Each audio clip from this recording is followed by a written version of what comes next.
According to a US Congressional Commission, the Chinese government had planned the Galwan Valley incident that led to 20 Indian deaths in June. The US-China Economic Review said in its recent annual report that China employs its armed forces as a coercive tool during peacetime, carrying out large-scale intimidation exercises around Taiwan and in the South China Sea. This year, it provoked the first deadly clash on the China-India border in nearly half a century. China's rising aggression has not gone unnoticed, the report said. In June, China's People's Liberation Army and Indian troops engaged in massive physical brawl in the Galwan Valley, located in the far western Ladakh region along the line of control, separating the two countries, said the report dated December 1.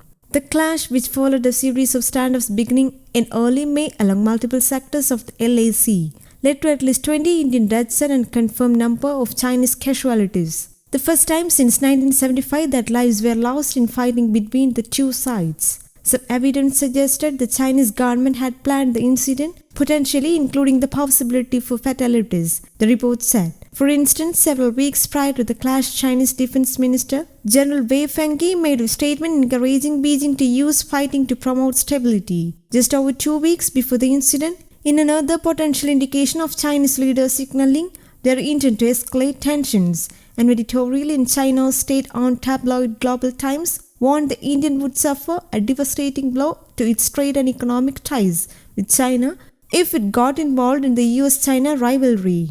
Further satellite images depicted a large Chinese buildup in the Galwan Valley, including potentially 1,000 PLA soldiers, the week before the deadly skirmish, said the Congressional Commission created in 2000 for monitoring and investigating national security and trade issues between the US and China.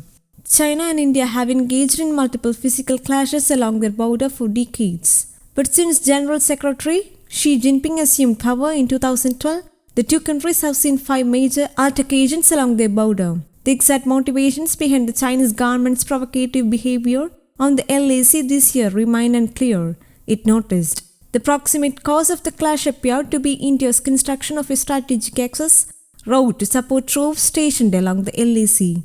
China has also built extensive infrastructure along the LAC in recent years. In the aftermath of the clash, Beijing asserted sovereignty over the entire Galwan Valley, a new claim and significant change to the territorial status quo, the report said.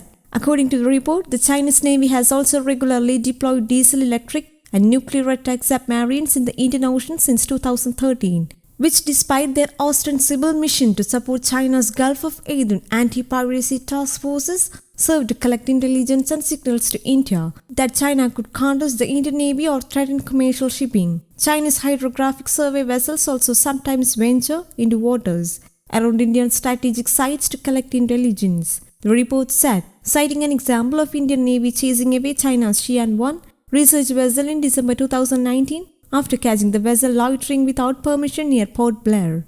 The Commission said that in 2020, China sought to project an image of confidence and increased efforts to portray itself as a global leader superior to the United States, even as it faced an increasing array of challenges at home and abroad. Beijing ramped up its multi-year coercion campaign against its neighbors, provoking military or paramilitary standoffs with countries from Japan to India and much of Southeast Asia. Shortly after, China's defense minister urged Beijing to use military force to stabilize its periphery. A violent clash on the China-India border in June led to the first loss of life between the two countries since 1975, it said. News Desk Kaumudi, English.